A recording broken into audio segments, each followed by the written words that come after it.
నమస్తే అన్న, అందరికీ నమస్కారం.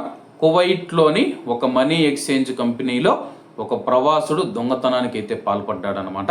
వివరాల్లోకి వెళితే Kuwait general department of criminal investigation ఆధ్వర్యంలోని క్రిమినల్ సెక్యూరిటీ విభాగం విస్తృతమైన గాలింపు చర్యలు మరియు దర్యాప్తు అనంతరం కువైట్లోని షాబ్ ప్రాంతంలో ఒక కరెన్సీ ఎక్స్చేంజ్ బ్రాంచ్ను లక్ష్యం చేసుకుని జరిగిన దోపిడీలో పాల్గొన్న ఒక అనుమానితుడిని గుర్తించి పోలీసులు అరెస్టు చేశారు. షాబ్ ప్రాంతంలోని ఒక కరెన్సీ ఎక్స్చేంజ్ బ్రాంచ్ను గుర్తు తెలియని వ్యక్తి దోచుకున్నాడని ఆపరేషన్స్ రూమ్కు అందిన నివేదికతో ఈ సంఘటన ప్రారంభమైంది. భద్రతా అధికారులు వెంటనే స్పందించి అవసరమైన చర్యలు తీసుకోవడానికి సంఘటనా స్థలానికి చేరుకున్నారు. అనుమానితుడు ముసుగు ధరించి ఆయుధాన్ని కలిగి ఉన్నాడని చెప్పి ఉద్యోగులు తెలిపారు. అయితే అది నకిలీదని తర్వాత తేలింది.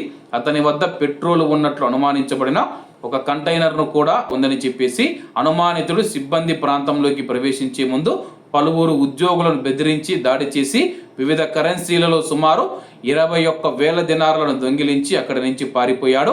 నివేదిక అందిన వెంటనే గాలింపు చర్యలు, దర్యాప్తు బృందాలు అధునాతన సాంకేతిక పరికరాలు మరియు ఆధునిక భద్రతా సాంకేతికతలను ఉపయోగించి తక్షణమే ఆపరేషన్ను ప్రారంభించాయి.